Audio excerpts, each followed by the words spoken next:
Wit Studio, fondé en 2012 par Production IG, Wit Studio a littéralement explosé tout dès son premier projet, L'Attaque des Titans, où l'un des plus grands animés de tous les temps était leur premier travail. Depuis, ils ont signé des œuvres sublimes, Spy X Family, Violent Saga et plein d'autres encore. Wit Studio est connu pour ses séquences d'action spectaculaires, avec des angles de caméra dynamiques et une mise en scène fluide. Une grande partie de ce style vient de Tetsuro Araki. Si vous ne le connaissez pas, c'est le réalisateur de L'Attaque des Titans, qui a apporté un sens du rythme et de la tension incroyable. Récemment, le studio aurait même commencé à travailler sur un reboot de One Piece en à peu près 283 épisodes, si je dis pas de bêtises. Ce qui, je trouve, est assez fou, surtout que l'œuvre originale n'est même pas encore terminée.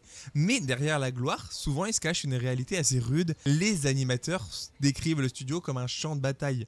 Un employé a déclaré un jour: ce que vous voyez dans L'Attaque des Titans, c'est ce que je vois à Wit Studio. Un camarade tombe l'un après l'autre. Bon, j'espère qu'ils exagèrent pas parce que sinon c'est assez infernal. Le studio Trigger, fondé en 2011 par des anciens membres de Gainax, Hiroyuki Imaishi et Masahiko Otsuka, Studio Trigger a gardé l'esprit fou et créatif de son prédécesseur. Ils ont commencé fort avec des œuvres comme Kill la Kill et Little Witch Academia, des séries pleines d'énergie et d'extravagance visuelle. Leur style, des intrigues déjantées, des visuels fluides et un rythme comique explosif. C'est vraiment, si vous n'avez pas vu ces œuvres, allez voir et vous verrez, on ressent la patte du studio dedans. Trigger, c'est l'exagération maîtrisée. Chaque scène est un feu d'artifice visuel. Des œuvres récentes comme Cyberpunk ont prouvé que le studio pouvait aussi livrer des histoires poignantes sans perdre son style unique. Et leur projet Donchon Meishi est vraiment percutant et je vous conseille d'aller le voir. Sunrise, fondé en 1972, Sunrise a littéralement révolutionné la production d'animés. Plutôt que de tout centrer sur un seul réalisateur, ils ont instauré le système de producteurs, un modèle collectif qui a permis de réduire les risques et de multiplier les chefs-d'œuvre. Résultat, Cowboy Bebop, Code Geass et surtout Gundam, leur plus grande franchise. Leur style, une animation vraiment fluide et puissante. Et leur influence est assez immense parce que Gundam a changé l'histoire du mecha. Et Love Live, aussi produit par eux, a popularisé le genre des idols d'animé. Et bonne nouvelle, leurs conditions de travail,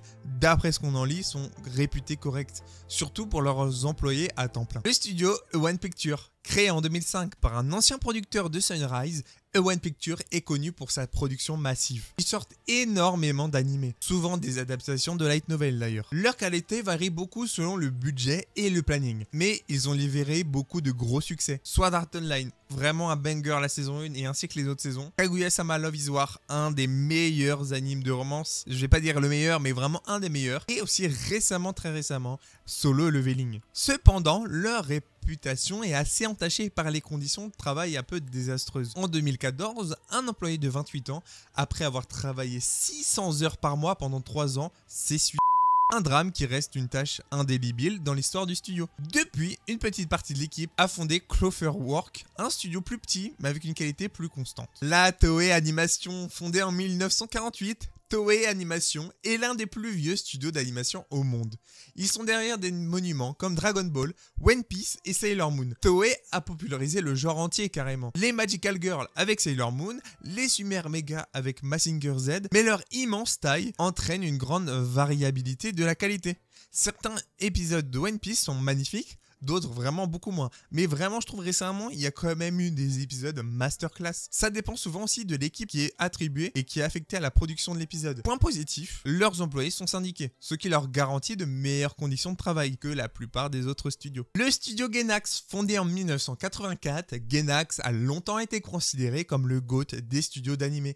Leur premier grand succès fut Gunbuster, mais c'est Neon Genesis Evangelion qui a tout changé. Dirigé par Hideaki Anno, cet anime a bouleversé l'industrie et a influencé toute une génération de créateurs. Ils ont ensuite continué avec des perles comme Karekano et Gurren Lagann. Leur force, je trouve que c'est leur créativité sans limite. Des studios d'animé qui font un peu, je trouve, la même patte, ou même plein de studios qui se ressemblent un peu dans la patte graphique, mais là, Gainax, il y a quelque chose. Tu reconnais quand c'est eux qui sont sur le projet. Ils ont même donné naissance à un concept connu sous le nom de Gainax Ending. C'est fin assez étrange, et même inattendu, parfois génial, parfois un peu bordélique. Malheureusement, le studio a perdu en puissance, mais son héritage perdure à travers le studio Trigger. Passons à un studio un peu plus récent, le studio Ufotable. Fondé en 2000 par Hikaru Kondo, Ufotable est aujourd'hui synonyme de qualité visuelle absolue. Leur spécialité, fusionner 2D traditionnel et 3D CGI de manière assez fluide. Leur partenariat avec Tip Moon leur a permis d'adapter les jeux Fate, mais c'est surtout avec un animé très connu qui est carré par son animation Demon Slayer, qui a permis au studio d'exploser mondialement. Chaque épisode est un spectacle visuel, et ne parlons pas des films parce que c'est encore mieux. Côté conditions de travail, Ufotable est réputé pour engager des employés à temps plein, ce qui est assez rare dans l'industrie. Mais le studio a connu un scandale. Hikaru Kondo a été accusé de fraude fiscale à hauteur de 4 millions de dollars. Il risque jusqu'à 20 mois de prison. Malgré ça, la réputation artistique du studio reste intacte. MAPPA, créé en 2011 par Masao Maruyama, l'un des fondateurs de Madhouse. MAPPA est aujourd'hui l'un des noms les plus célèbres de l'industrie. Ils ont produit des animés comme Jujutsu Kaisen, Chainsaw Man, la saison 4 de l'Attaque des Titans et Vinland Saga saison 2. Mais leur succès cache une réalité inquiétante. Un rythme infernal, des animateurs ont témoigné des conditions terribles. Vous avez sûrement dû voir ça sur les réseaux, que les animateurs sont souvent ils sont pas bien traités. 3 jours d'affilée sans rentrer de chez eux. MAPPA est vraiment réputé pour sa qualité visuelle exceptionnelle, mais aussi pour épuiser ses équipes. Malgré les critiques, leur réputation leur permet toujours d'attirer des meilleurs talents, espérons qu'ils trouveront un équilibre un jour. Le studio Ghibli, fondé en 1985 par Hayao Miyazaki, Isao Takahata et Toshio Suzuki, Studio Ghibli est le visage du cinéma d'animation japonais. Leurs films Le Voyage de Chihiro, Château ambulant, Princesse Mononoke, Le Bon voisin Totoro ou encore Le Tombeau des Lucioles, c'est vraiment des œuvres d'art. Si vous n'avez jamais vu de Ghibli, je ne sais pas encore qu'est-ce que vous faites sur ces vidéos, foncez les voir. Leur animation est entièrement dessinée à la main, souvent à l'aquarelle, donnant une ambiance chaleureuse et poétique. Les musiques de Joe sont devenues légendaires. Ghibli est l'incarnation du soin, de la beauté et de l'âme de l'animation japonaise. Le studio Orange, fondé en 2004 par Eiichi Inomoto, Studio Orange est le maître du 3D CGI réussi. Contrairement, je trouve, à beaucoup de studios qui ratent un peu leur 3D, leur CGI, appelez ça comme vous voulez. Par exemple, MAPPA sur la saison 4 de l'Attaque des Titans, il y avait certaines scènes réussies, mais vraiment d'autres pas trop. Et là, je trouve que Studio Orange, ils arrivent intelligemment à intégrer cette 3D. Des séries comme Land of Lustrous ou Trigun Stampede qui sort là récemment, ou je crois qu'il est déjà sorti, ça prouve que la 3D peut être vraiment fluide, expressif et assez immersif. Parce qu'il combine la 2D et la 3D pour obtenir un résultat vivant et organique. C'est presque comme un peu des Disney, enfin l'animation Disney, mais avec une âme bien sûr japonaise. Et pour moi, Orange est le futur de l'animation 3D. Et s'ils s'améliorent, et je pense qu'ils vont dominer le marché de la CGI pour les animés. Un grand studio, le studio Bones, fondé en 1998 par d'anciens membres de Sunrise, Studio Bones est synonyme de combat fluide et de mise en scène spectaculaire. Ils sont derrière Full Metal Alchemist, My Hero Academia ou encore Mob Psycho 100 et bien d'autres encore.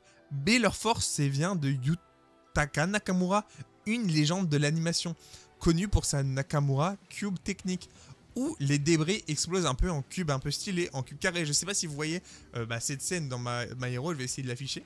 Mais leur style est tellement influent qu'on le retrouve même dans des séries occidentales comme La Légende de Korra. Un studio un peu moins connu, Science Saru, fondé en 2013 par Masaaki Yusai et ce prénom que je n'arriverai pas à prononcer. Science Saru est un studio qui ose tout.